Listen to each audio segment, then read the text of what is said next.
Hey, let's go. Hey, let's do it. So I have a question from Sarita, and she says, can I anticipate my tax bill as a business owner?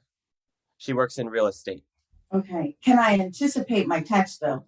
So that's kind of tricky because you can, but you can't.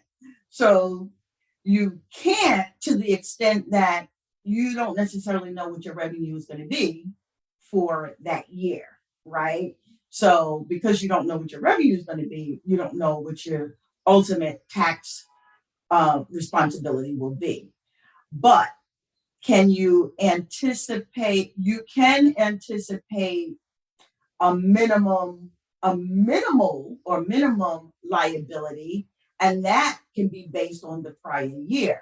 So the tax code, there's a rule that if you pay 100% of the prior year liability, that you will be in compliance. So when you do your tax return, if there was a liability, there's likely 4 vouchers that popped out that said you should pay this. This is the whole thing. We're going to break it up in 4 parts, and this is what you're going to pay, this year based on last year. And you follow that. So then now you know how much you're paying every quarter in terms of your tax liability, and you're compliant. That's what estimated tax deposits are, or quarterly deposits are.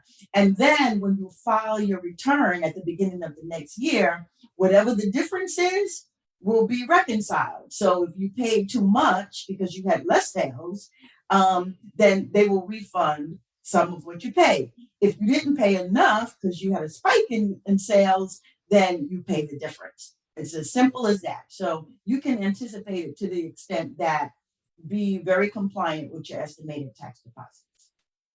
I love that. I feel like that's very straightforward.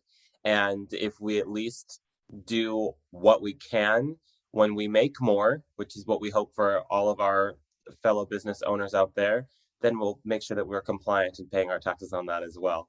So, You brought up a good point. If it's obvious that there's a spike in income, you do want to increase those deposits. Yeah, you don't want to just do that fourth quarter, or third quarter. You don't want to do the minimum. You want to add more because you made more money.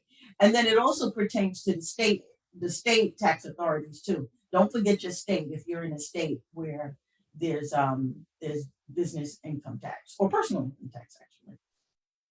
well, I think that you covered all the bases, and we'll be doing our homework and looking at our papers tonight. So I Yep. appreciate it, Tuesday. I'll talk to you soon. If you have a question, put it in the comments below.